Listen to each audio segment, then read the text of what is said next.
¿Cuál es la etiología? Como les había comentado, la causa principal, hipertensión arterial. ¿Ya? Es el factor de riesgo principal. En pacientes mayores, la angiopatía amiloide. Pueden ser también aneurismas, malformaciones, neoplasias, ¿no? Y bueno, otras causas también.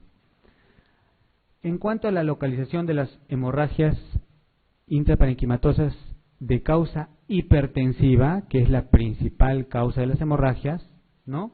La mayoría se localiza en los ganglios basales, ¿ya? Y dentro de los ganglios basales, la localización principal es el putamen, ¿ya? Aquí está el putamen donde estoy señalando, ¿ya? Esa es la localización principal de las hemorragias hipertensivas, ¿ya?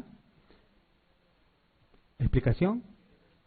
Sí, porque, ¿se acuerdan? Estas arterias son las arterias penetrantes, ¿no? Y la hipertensión daña estas arterias, ¿sí?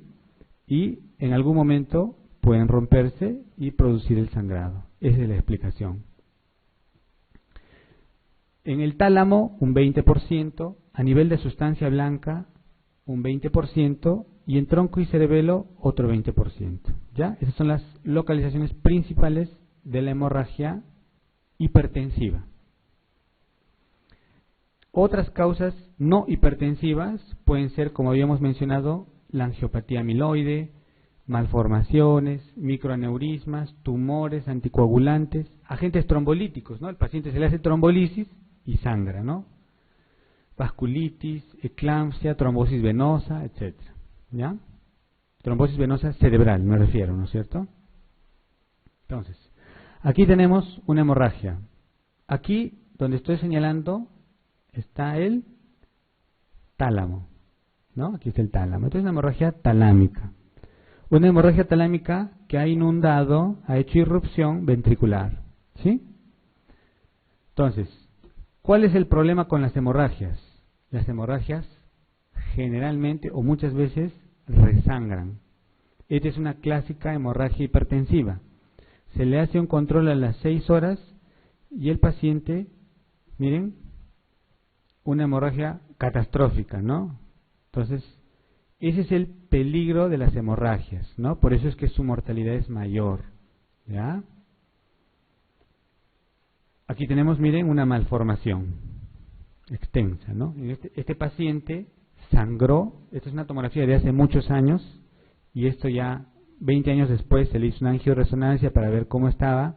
Nadie se atrevió a tocar la malformación porque era muy grande, muy extensa, ¿no? Entonces el paciente sangró en esa oportunidad, felizmente nunca volvió a sangrar, y bueno, sigue pues con su malformación y en algún momento podría volver a sangrar, ¿no? ¿Cuál es la fisiopatología, no? Y ahí está la pregunta que hacían. La ruptura de pequeños aneurismas de Charcot-Bouchard que se encuentran en las arterias perforantes, ¿ya? ¿Y por qué ocurre esto? Por hipertensión crónica, ¿no? Esta hipertensión crónica produce estos microaneurismas que en algún momento se rompen. Otros plantean que la necrosis fibrinoide, ¿no?, es una causa más frecuente, y esto ocurre en hipertensión maligna, ¿ya? Entonces ahí se produce hiperdistensión segmentaria de los vasos, necrosis de la pared de los vasos, microaneurismas y ruptura, ¿no? Entonces, esa es la fisiopatología de las hemorragias hipertensivas, ¿no? Y como ocurre a nivel de arterias perforantes, por eso es que en los núcleos basales es donde ocurre más frecuentemente, ¿ya? Y no se olviden la principal localización, putamen, ¿ya? La angiopatía amiloide, ¿no?, habitualmente produce múltiples hematomas, pero en sustancia blanca, ¿no? Angiopatía amiloide, como podría ocurrir en un Alzheimer, ¿no es cierto? Igual hay afección de vasos y puede sangrar. Ahora, puede haber también hemorragias múltiples en caso de coagulopatías, vasculitis o aneurismas micóticos, ¿no?, que igual van a dañar los vasos y pueden producir sangrado. Un 10% de las hemorragias se producen dentro de los tumores cerebrales, ya sean primarios o metastásicos. Entonces, si hay una hemorragia, digamos, de una apariencia un poco atípica, puede ser que en realidad sea un tumor que haya sangrado, ¿no? Entonces hay que hacer seguimiento al paciente, pues, ¿no? Porque quizás al inicio no veamos el tumor, solo vamos a ver la sangre.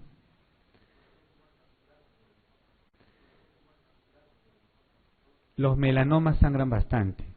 Los melanomas, los fuente renal también, ¿ya? Entonces esos habitualmente tienden a producir sangrados.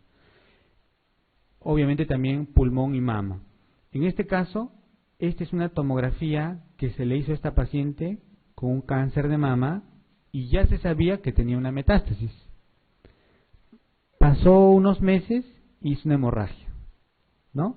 Pero como ven, aquí en la hemorragia no podríamos distinguir, ¿no?, en el lado izquierdo si hay un tumor o no, ¿no es cierto? Sería imposible distinguir. Pero ese edema que existe alrededor de ese sangrado no puede ocurrir desde el inicio, porque el edema se va formando progresivamente. Entonces ustedes le toman una tomografía al inicio del cuadro y ven esta imagen con tanto edema, uno tiene que sospechar de que es un tumor que ha sangrado en realidad, ¿no es cierto? Y ya como teníamos la imagen previa, ya es fácil decir pues que fue el tumor que sangró, ¿ya?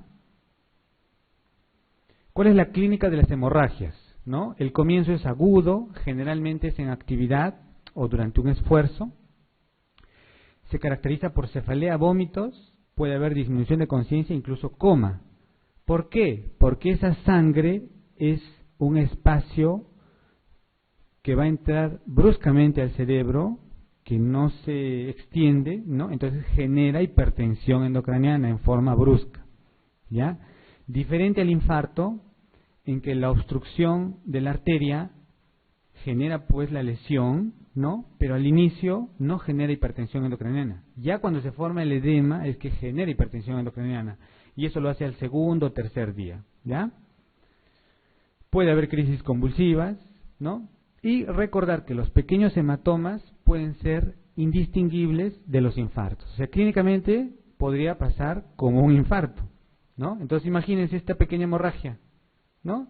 El paciente tiene un trastorno sensitivo por un compromiso talámico, pero está despierto, no tiene cefalea, no tiene vómitos, ¿no? Entonces uno puede pensar que es un infarto, pero le tomamos la tomografía, y es una hemorragia, ¿no? Entonces el manejo es diferente, ¿no es cierto? Una hemorragia putaminal fatal, ¿no es cierto? Una hemorragia en tronco también fatal, ¿no es cierto? ¿Cómo diferenciamos la hemorragia cerebral de la hemorragia subaracnoidea? La hemorragia subaracnoidea es una cefalea súbita, ¿no? Muy severa, muy intensa. Se puede acompañar de signos meningios, puede haber vómitos, pérdida de conciencia. Con el tiempo habrá papiledema porque al inicio no se forma tan rápido, y un déficit focal. En la hemorragia cerebral, ¿no?, el déficit neurológico también es brusco, hay cefalea, pero no es tan intensa como la hemorragia subaracnoidea, ¿ya? Y puede haber, claro, vómitos, papiledema, ¿ya?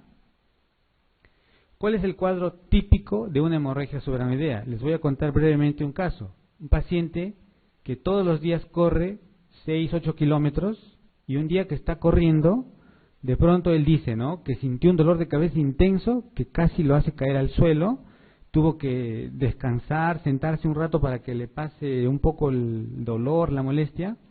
Él decía que la cabeza le explotaba, pasó como 20-30 minutos, le bajó un poco, digamos, sus molestias y se fue a la emergencia.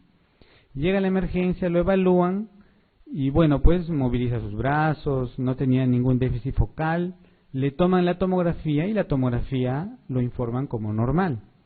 Entonces, al paciente le dicen, bueno, estás muy tenso, ¿no? Le dieron sus analgésicos, etcétera, sus relajantes, le bajó un poco el dolor y bueno, se fue de alta. Pasa unos 3 días, 4 días, y estando caminando, haciendo un servicio, ¿no?, nuevamente un dolor intenso, pero esta vez ya con náuseas y vómitos, ¿no?, y otra vez va a la emergencia. Ese es el cuadro típico de una hemorragia subaracnoidea.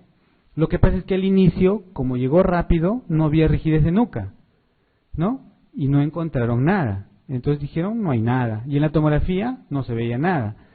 Y puede ser que a veces no se vea nada, no se vea en la tomografía la sangre, ¿no? Porque puede ser muy fina, muy leve, ¿no es cierto?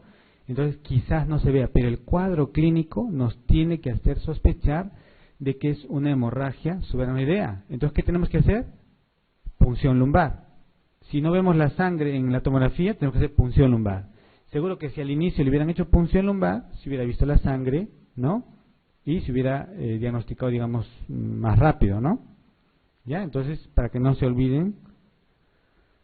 Y en los aneurismas, pues hay que hacer a veces angiotomografía o angioresonancia y a veces también angiografía, ¿no? Y ahí está el aneurisma, ¿no es cierto? ¿Cómo hacemos el diagnóstico? El cuadro clínico. Ya saben cómo es el cuadro clínico. Tomografía. Inicialmente, ¿no? Como decíamos, las hemorragias no suelen estar rodeadas de mucho edema. Si hay edema hay que sospechar de que sea un tumor. Recordar que las hemorragias pueden resangrar. Entonces hay que hacer un seguimiento estricto, ¿ya? ¿Cuál es el tratamiento? El tratamiento es médico, ¿no? Es similar al manejo del infarto, medidas generales, ventilar, oxigenar, tratar la hipertensión severa, detectar si tiene una coagulopatía para que no siga sangrando, ¿no es cierto? Y en algunos casos tratamiento quirúrgico, ¿no? Entonces lo tendrá que ver el neurocirujano para ver si es quirúrgico o no. Hay indicaciones puntuales de cirugía. La indicación puntual, no sé si está aquí en el... ya. La indicación puntual es hemorragia cerebelosa, mayor de 3 centímetros es quirúrgico, ¿no? Descompresión. Si es en otra zona, hay que ver de acuerdo al cuadro clínico. Hemorragia cerebelosa mayor de 3 centímetros, normalmente es quirúrgico, ¿ya? En el resto no está clara la indicación quirúrgica, entonces dependerá. Si es una hemorragia pequeña, probablemente no sea necesario operar. Si es una hemorragia muy grande, tampoco, porque ya su pronóstico es muy malo. Entonces las hemorragias medianas, entre 30 a 50 centímetros cúbicos, podrían ser quirúrgicas, ¿no? Eso ya se valora de acuerdo al caso clínico, ¿ya? Luego, respecto a la presión arterial en las hemorragias, a diferencia de los infartos, anteriormente se pensaba que también en las hemorragias era bueno mantener una presión alta para favorecer, digamos, la zona que pudiera estar en déficit, en penumbra, etcétera, ¿no es cierto? Pero los estudios han mostrado que es bastante seguro llevar a presiones de 14,9 a los pacientes que tienen hemorragia, ¿ya? Entonces, esa es una indicación nueva ya que existe. Entonces, anteriormente el corte era la presión en 185/110. Por encima de ese nivel se trataba la hipertensión. Por debajo, no. Pero ahora, como les repito, los estudios están demostrando que llevar al paciente a una presión de 14,9 es bastante seguro y de esta forma se evita, por ejemplo, el resangrado, ¿ya? Muy bien, vamos a ver las preguntas. A ver, pregunta 1. En la enfermedad del sistema vértebro-basilar, ¿cuál de estos signos no es característico? Meningismo, ¿no es cierto? Fácil, ¿sí? Entonces, no se olviden de este gráfico. A través del tronco, ¿no? Hay vías ascendentes, descendentes y están los núcleos de los nervios craneales. Entonces, si hay un trastorno del territorio vértebro-basilar, debe haber alteraciones, ¿no?, de estas funciones, ¿ya? Entonces, la respuesta es la letra A. Siguiente, señale la afirmación acerca de la maurosis fugaz. A ver, consiste en breves episodios de ceguera bilateral. Bueno, la maurosis fugaz es unilateral. Sería bien raro pues que justo en ese momento se desprendan dos émbolos en los dos lados, ¿no? Sería extremadamente raro, ¿no? Casi imposible, ¿no es cierto? ¿Se asocia a dolor ocular? No, la neuritis óptica se asocia a dolor ocular. ¿Su causa es isquemia transitoria en el lóbulo occipital? Si fuera en el lóbulo occipital, ¿qué me daría? trastorno de campo visual y no un solo ojo, ¿no es cierto? ¿Se debe a estenosis de carótida? Sí, ¿no es cierto? ¿Se acuerdan que mencionamos, no? ¿El diagnóstico se confirma al observar palidez retiniana en la oftalmoscopía? No, porque hasta que llega el oftalmoscopio ya el paciente recuperó la visión, ¿no es cierto? Y ahí está, este detalle anatómico no se olviden, ¿ya? La arteria oftálmica, rama de la carótida interna. Esta es una placa, la placa de Hollingsworth es una placa lipídica que a veces se puede ver en el fondo de ojo, ¿ya? Entonces la respuesta es la letra D. Siguiente. En la edad media de la vida, la causa más frecuente de hemorragia subaracnoidea es fácil, ¿no? Aneurisma intracraneal. La respuesta es la A. Ahí está la hemorragia, ahí está el aneurisma, la letra A. ¿Qué diagnóstico es más probable en un paciente de 55 años sin historia de cefalea que acude por cefalea súbita, náuseas y vómitos? Hemorragia subaracnoidea, no se van a olvidar, ¿no es cierto? Muy bien, la letra E. 5. ¿Cuál de las siguientes condiciones está más indicada por tener mayor especificidad la práctica de tomografía en lugar de resonancia? Hemorragia, ¿no es cierto? Normalmente la resonancia obviamente es mucho mejor para detectar la mayoría de lesiones del cerebro, ¿no? Por ejemplo, una metástasis, ¿no? Una enfermedad de Wilson es resonancia, pues, ¿no? La atrofia se ve mucho mejor en resonancia. La hidrocefalia también se ve mejor en resonancia, pero para la hemorragia normalmente una tomografía es suficiente, ¿no? Y ahí está el ejemplo, ¿no es cierto? Una tomografía detecta muy bien la hemorragia. Entonces la respuesta es la letra B. De entre las que se enuncian a continuación, ¿cuál es la actitud terapéutica más adecuada en un varón de 58 años con estenosis carotidia superior al 70%? Ya, bueno, de esto no conversamos, vamos a comentar algo muy breve. Las estenosis carotidias, ¿no? O sea, la obstrucción de la carótida puede ser leve, moderada o severa. Leve es cuando la obstrucción es menos del 30%. ¿Ya? Perdón, del 30 al 50%. Del 30 al 50% es leve. Menos del 30% es insignificante, eso no es significativo. Estenosis moderada es del 50 al 70%, o 69%, digamos, ¿no es cierto? Y 70 o más es severa, ¿ya? Estenosis carotidia. En general, estenosis severas, o sea, mayores del 70%, son quirúrgicas. ¿Cuál es el tratamiento de elección? Endarterectomía carotidia. Si no se puede hacer eso, stent carotidio, ¿ya? Si es una estenosis moderada, quizás algunos casos sean quirúrgicos, eso ya dependerá de cada caso, pero normalmente es antiagregación, ¿ya? Antiagregación plaquetaria, estatinas, dieta, ¿no? Tratamiento de otros factores de riesgo, no fumar, etcétera. Y cuando es menos de 30, normalmente no es significativo, ¿no? Ahí no se hace mayor cosa. Y en las estenosis leves del 30 al 50% también es antiagregación, ¿ya? Ahí sí es antiagregación y nada más. Entonces, aquí la respuesta es letra E, ¿no? Entonces, para evitar, pues, los infartos o las obstrucciones, ¿no es cierto? E. A ver, ¿qué dicen en esta pregunta?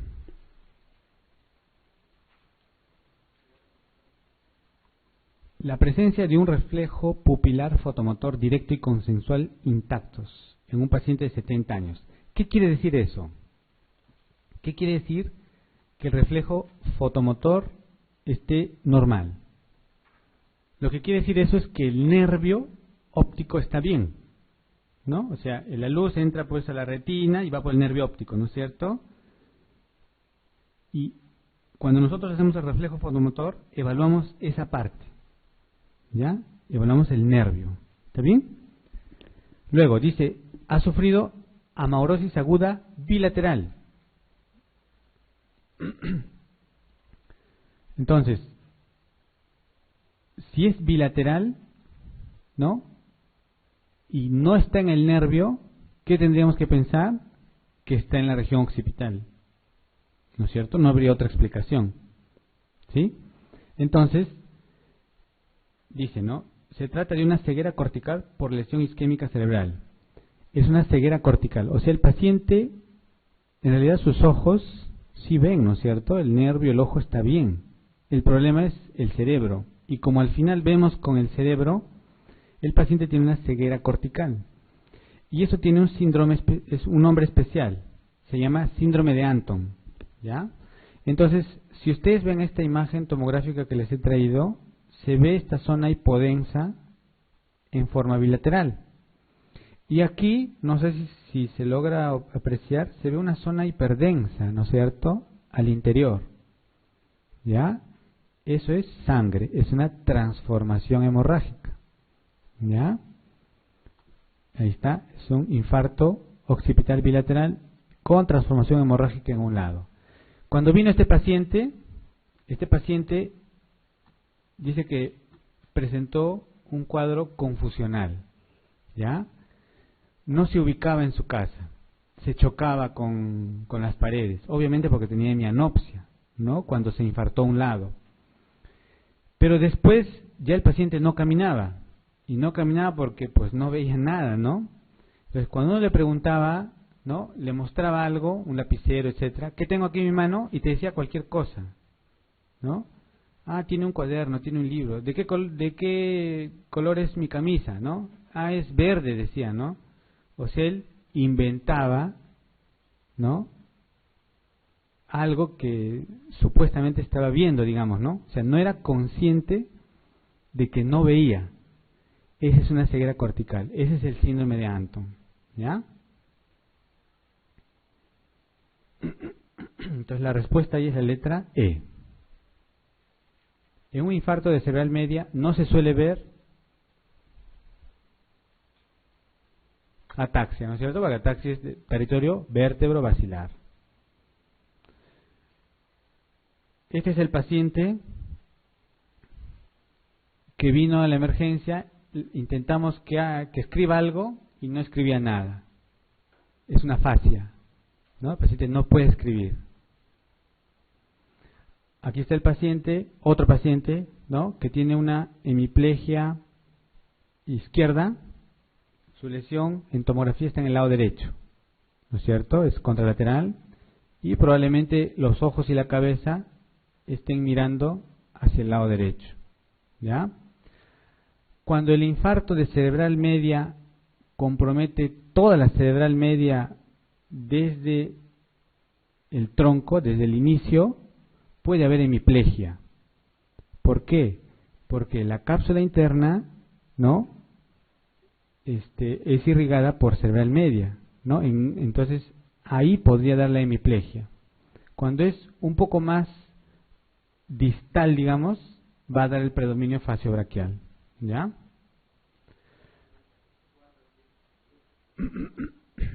Claro, proporcional directa, ¿no? Claro, por un infarto extenso de toda la cerebral media. Entonces la respuesta es la D, ¿no es cierto? La endarterectomía se debe realizar estenosis carótida, ¿no? Mayor del 70%. La respuesta es la D. Ahí está.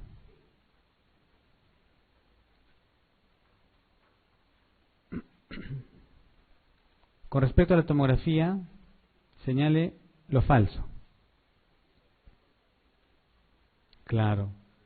La tomografía no ve fosa posterior porque hay mucho hueso, mucho artefacto, ¿no? Entonces, si uno quiere ver fosa posterior, tiene que pedir resonancia, ¿ya? Entonces, la respuesta es la letra B, ¿no es cierto? ¿Método más útil para visualizar la fosa posterior? No, eso es falso. Hay resonancia. Si uno sospecha fosa posterior, de frente tiene que pedir resonancia porque no va a ser muy útil, ¿no? Tipo de hemorragia parenquimatosa más frecuente, hipertensiva, ¿no es cierto? Esa es la causa más frecuente, hipertensión arterial. Letra A. Los infartos mesencefálicos pueden cursar con, señale lo falso. Si es un infarto mesencefálico, el territorio es vértebro-basilar, Por lo tanto, ahí no debe haber afasia, ¿no es cierto? ¿Parece del tercer par? Sí, ¿no es cierto? Porque en el mesencéfalo, ahí justamente está el tercer nervio craneal. Parece de la mirada vertical.